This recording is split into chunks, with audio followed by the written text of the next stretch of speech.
ఈరోజు ఇండియా అయితే చాలా క్రూషియల్ మ్యాచ్ ఆడుతుంది. సెమీఫైనల్, ఫైనల్ సేమ్ అలాంటి సిచ్యువేషన్‌లోనే ఈ మ్యాచ్ కూడా జరుగుతుంది. ఇది కూడా వాటికి తగ్గట్టు మ్యాచే. ఎక్కడ తీసిపోయే మ్యాచ్ కాదు. ఎందుకంటే ఈ మ్యాచ్ ఓడిపోయిందంటే ఇండియా వచ్చేసి out of the world cup. So ఈ మ్యాచ్ మనకి ఏమాత్రము ఫైనల్, సెమీఫైనల్‌కి తీసిపోయే మ్యాచ్ కాదు. అపోనెంట్ కూడా ఏమంత చిన్న అపోనెంట్ కాదు వెస్టిండీస్. వీళ్ళైతే చాలా సార్లు అయితే ఇండియా మీద గెలిచారు. ముఖ్యంగా వాళ్ళ డామినెన్స్ కూడా చాలా బాగుంటుంది. బ్యాటింగ్ ఆడగాని, బౌలింగ్ గాని. సో ఇక్కడైతే ఇండియాకి మంచి పోటీ అయితే ఉండే ఛాన్స్ ఉంది ఈ మ్యాచ్. ముఖ్యంగా మన ఇండియాకైతే వాళ్ళు బ్యాట్స్‌మెన్స్ బాగా కొట్టే ఛాన్స్ ఉంది. ఎందుకంటే అందరూ ఐపీఎల్ ఆడిన వాళ్ళే. సో ఇక్కడైతే మన బౌలర్లు ఎలా వాళ్ళని తట్టుకుంటారనేదే చూడాలి. ఒక బుమ్రా తప్పితే మిగతా వాళ్ళు ఏమంత రాణించడం లేదు. ముఖ్యంగా దూబేకైతే బాల్ ఇచ్చి దంచేసుకుంటున్నారు కదా! సో ఒకసారి చూసుకున్నామంటే ఈ మ్యాచ్ ఎక్కడ జరుగుతుందనేది వెన్యూ వచ్చేసి ఈడెన్ గార్డెన్స్. ఇక్కడ వచ్చేసి కోల్కతా తరపున ఆడే వరుణ్ చక్రవర్తి మీద అయితే పూర్తిగా డిపెండ్ అవుతున్నారట అనిపిస్తుంది. ఎందుకంటే నిన్న ప్రాక్టీస్లో కూడా అతను ఎక్కువగా ఓవర్స్ వేస్తూ కనిపించాడు. సో ఇతని వల్ల వికెట్లు తీసే ఛాన్స్ ఏమైనా ఉందేమో చూడాలి ఈరోజు. ఒకసారి టీం వైజ్ చూసుకున్నామంటే ఎవరెలా అనేది ముఖ్యంగా ఇండియాకు వచ్చేసి మొన్న మ్యాచ్లో అయితే మొత్తం ప్రతి ఒక్క బ్యాట్స్మెన్ కూడా మంచి స్కోర్లు సాధించి అయితే ఊంపులో ఉండారు. ఆ ఊంపును కొనసాగిస్తారా లేదా అనేది పెద్ద ప్రశ్నార్థకం ఇక్కడ. ఎందుకంటే ఒక మ్యాచ్లో అంత రాణించిన తర్వాత డౌన్ అవ్వడం మన వాళ్ళకి సర్వసాధారణం. ముఖ్యంగా అయితే తిలక్ వర్మ కానీ, నెక్స్ట్ హార్దిక్ పాండ్యా కానీ చాలా బాగా ఆడారు. వాళ్ళు అదే మొమెంటం కొనసాగిస్తారా లేకుంటే ఎక్కడ డౌన్ అవుతారా అనేది చూడాలి. అభిషేక్ శర్మ కూడా డకౌట్ల తర్వాత అయితే మంచి ఇన్నింగ్స్ ఆడాడు. ఒక 50తో వచ్చి బాగా ఆడాడు.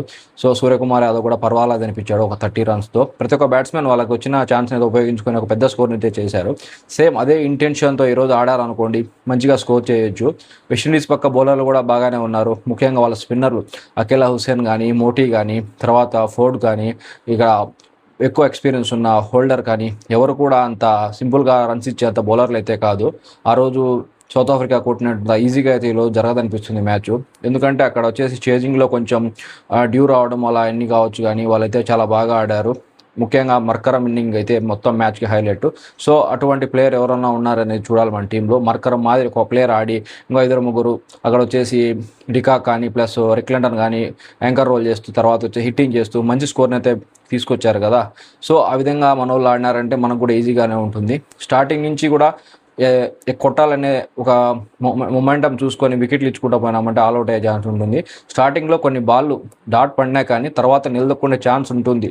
మరీ T10 అయితే కాదు కదా, 20 ఓవర్స్ ఉంటాయి. ఒక పవర్ ప్లేలో 40 రన్స్ అలా ఉండేసి తర్వాత యాక్సిలరేట్ చేయొచ్చు. అదే పవర్ ప్లేలో 6 ఓవర్స్లో 2-3 వికెట్స్ పోయినా అనుకోండి, ఆ ప్రెజర్ వల్ల స్కోర్ కూడా కొట్టలేరు. సో ఇక్కడైతే వికెట్లు కాపాడుకుంటూ మంచిగా షాట్లు అయితే ఆడాల్సి ఉంటుంది. ముఖ్యంగా అభిషేక్ శర్మ కానీ, ఇషాన్ కిషన్ కానీ నిలబడితేనే మంచి స్కోర్ వస్తుంది. వాళ్ళిద్దరిలో ఒక అవుట్ అయితే తొందరగా అయిపోతున్నారు. తర్వాత వచ్చేసి మిగతా వాళ్ళ మీద ప్రెజర్ పడుతుంది. వాళ్ళిద్దరు మంచిగా ఒక 30+ అలా స్కోర్ చేసినారనుకోండి, తర్వాత వచ్చే బ్యాట్స్మెన్ ఈజీగా ఉంటుంది. వాళ్ళలో ఒకరు వచ్చేసి డకౌట్ అయ్యారనుకోండి, సేమ్ నెక్స్ట్ ఓపెనర్ మాదిరి ఇంకో బ్యాట్స్మెన్ వస్తాడు 1 డౌన్లో వచ్చి అతను, అక్కడైతే ఇబ్బంది అవుతుంది. సో వీళ్ళైతే ముఖ్యంగా క్రీజ్లో నిల్చోడానికి ట్రై చేసి తర్వాత అయితే హిట్టింగ్ చేస్తే బాగుంటుంది. అగ్రెషన్ ఉండాలి కానీ మరీ ఓవర్ అగ్రెషన్ వచ్చేసింటే మ్యాచ్కే దెబ్బ పడుతుంది. అది కూడా సాధారణమైన మ్యాచ్ కాదు. ముఖ్యంగా క్వాలిఫైకి సంబంధించిన మ్యాచ్ కాబట్టి చాలా మంచిగా ఆడాల్సి ఉంటుంది. ఇక్కడ వచ్చేసి బౌలింగ్ కూడా కొంచెం జాగ్రత్తగా వేయాలి. ముఖ్యంగా మనం ప్రయోగాలు అయితే చేస్తున్నాం, ఆ ప్రయోగాలు కొంచెం తగ్గించుకోవాలి. మనకు ఆ టాప్ బౌలర్లు ఉన్నప్పుడు వాళ్ళకైతే బౌలింగ్ ఇచ్చి వాళ్ళ చేత వేయించుకోవడమే మంచిది. నిన్న చూశారు కదా, న్యూజిలాండ్ ప్లస్ ఇంగ్లాండ్ ఆడుతున్నప్పుడు వాళ్ళ టాప్ బౌలర్లు ఉన్నాయి కానీ శాంట్నర్ వచ్చేసి పార్ట్ టైం బౌలర్ మన గ్లెన్ ఫిలిప్కి ఇచ్చి అతని ద్వారా అయితే మంచిగా స్కోర్ను కొట్టించుకోవాల్సి జరిగింది. అదే గ్లెన్ ఫిలిప్కి కూడా అంత స్కోర్ ఇవ్వకుండా అంటే కొంచెం మ్యాచ్ వేరేగా ఉండేది. తర్వాత జరిగిన సినారియోస్ అన్ని వాళ్ళకి డిపెండెంట్స్గా అయిపోయాయి. ఎలా అంటే పాకిస్తాన్ ఓడిపోవాలి, నెక్స్ట్ వచ్చేసి వాళ్ళకి గెలిచిన రన్ రేట్ అనేది తగ్గకూడదు, ఇవన్నీ ఉన్నాయి కదా. సో అక్కడ అన్ని సినారియోస్ ఉన్నప్పుడు మనం ఫస్ట్గా కొంచెం జాగ్రత్తగానే ఆడాలి కదా. సో ఇక్కడ బౌలింగ్ కూడా అంత ప్రయోగాలు చేయకూడదు. 4 ఓవర్లు బుమ్రా వేస్తాడు, 4 ఓవర్లు హర్షదీప్ సింగ్ వేస్తాడు, తర్వాత హార్దిక్ పాండ్యా ఒక 4 ఓవర్లు, 12 ఓవర్లు అయిపోయినాయి. ఇంకొచ్చేసి ఎన్ని ఉంటాయి, 8 ఓవర్స్ ఉంటాయి. అక్కడ వరుణ్ చక్రవర్తి ఉన్నాడు, తర్వాత అక్షర్ పటేల్ ఉన్నాడు, మధ్యలో దూబే ఎందుకు? దూబే ఎప్పుడు ఇంకా దూబే ఒకవేళ 50 అట్టా 4 ఓవర్లు కొట్టించుకున్నా కానీ ఓడిపోమన్నప్పుడు అయితే దూబేకి ఇవ్వాలా. మరి అధ్వానంగా అతనికి బౌలింగ్ ఇవ్వడం దేనికి? దూబేకి ఇచ్చే బదులు నిజంగా తిలక్ వర్మ రింకు సింగ్ ఇవ్వడం మేలు అనిపిస్తుంది. మరి అంత దారుణంగా వైల్డ్ లైన్లో బాల్ ఇవ్వడము, వాటిని ఇలా 6లు కొట్టడము, అసలు ఓవర్కి 10 బాల్ వేయడం ఏంటి? దూబే అంత బౌలర్ కూడా కాదు. ఏమన్నా ఈరోజు ఏమన్నా బౌలింగ్ ఇవ్వకుండా బ్యాటింగ్ మాత్రం ఇస్తే బాగుంటుంది. ఎందుకంటే బౌలర్స్ అందరూ మన కాడ ఫుల్ ఫ్లెడ్జ్డ్గా ఉన్నారు. సో అటువంటిప్పుడు వచ్చేసి దూబేకి బౌలింగ్ ఇవ్వడం, అతను ఇచ్చే స్కోర్ని మళ్ళీ వచ్చేసి ఇబ్బంది అవుతుంది మనకు. ఒక 40 రన్స్ ఒక 4 ఓవర్స్లో ఇచ్చారంటే నెక్స్ట్ కొట్టేటప్పుడు కూడా వాటిని కొట్టాలి కదా. మామూలుగా వచ్చేసి 40 రన్స్ని కొట్టాలంటే మనకు మినిమం వచ్చేసి 3-4 అవర్స్ పడుతుంది. సో మనం అక్కడ పెద్ద స్కోర్ సమర్పించుకున్నామంటే చేంజ్ చేసేటప్పుడు కష్టంగా ఉంటుంది. ముఖ్యంగా వెస్టిండీస్ లాంటి టీం మీద వాళ్ళ స్పిన్నర్లు అయితే చాలా మంచిగా వేస్తున్నారు. ముఖ్యంగా మోటీ వచ్చేసి వికెట్ టేకర్ బౌలర్ అయ్యాడు. లాస్ట్ మ్యాచ్లో కూడా మంచిగా వికెట్లు తీసుకున్నాడు. సో ఇక్కడైతే వాళ్ళు అంత ఈజీగా అయితే స్కోర్ ఇవ్వరు. మనోళ్ళు కూడా కొంచెం కష్టపడాలి. ప్లస్ మన బౌలింగ్ కూడా చాలా బాగుంది. అద్భుతాలు జరిగితే తప్ప వెస్టిండీస్ గెలిచదు. వాళ్ళు ఏమైనా చేస్తారేమో చూడాలి. అద్భుతాలు అంటే ఏం లేదు. మనోళ్ళు అలా బ్యాటింగ్ తీసుకుంటే మనోళ్ళు ఒక 200 అలా కొట్టినప్పుడు వాళ్ళు దాన్ని టార్గెట్ చేయడం కానీ, లేదంటే ఫస్ట్ వెస్టిండీస్ బ్యాటింగ్కి వచ్చినప్పుడు మంచి టోటల్ 200+ కొట్టడం కానీ అలాంటివి జరిగినాయంటే అద్భుతాలు నిజంగా. వెస్టిండీస్ ఎప్పుడెలా ఆడతారో ఎవరికీ తెలియదు.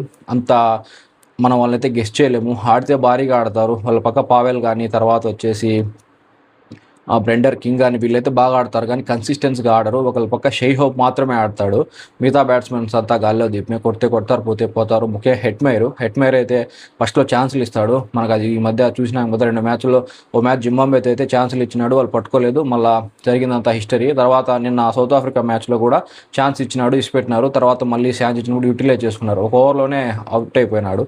సో అటువంటి ఛాన్స్లు వచ్చినప్పుడైతే ఫీల్డింగ్ చాలా బాగా చేయాలి. ఎందుకంటే మ్యాచ్ను మార్చే బ్యాట్స్మెన్ క్యాచ్లు వచ్చినప్పుడు పెట్టినామంటే మన మ్యాచ్ చేతిలోంచి జారిపోతుంది. సో క్యాచ్లు అయితే చాలా ఇంపార్టెంట్. మన ఇండియా ఫీల్డింగ్ కూడా కొంచెం మెరుగుపడాలి. ఇవన్నీ జరిగినప్పుడే మనం అయితే ఒక జట్టుగా మ్యాచ్ అయితే గెలిచగలుగుతాము. ఎక్కువ ప్రయోగాలు చేయకుండా మళ్ళీ అక్కడి నుంచి సుందర్ని తీసుకొచ్చి అటు ఏం లేకుండా టీం పర్ఫెక్ట్గా మన ప్లేయింగ్ 11 ఏదైతే పాకిస్తాన్తో ఆడిందో అటువంటి ప్లేయింగ్ 11తో వచ్చినామంటే కరెక్ట్గా సరిపోతుంది. ప్లస్ గెలిచే ఛాన్స్ కూడా ఎక్కువ ఉంటుంది. ఏదేం జరిగినా కానీ ఇండియా గెలిచాలని కోరుకుందాం. ఎందుకంటే మనకైతే కప్ కావాలి కదా, మన ఇండియాలోనే కప్ జరుగుతుంది.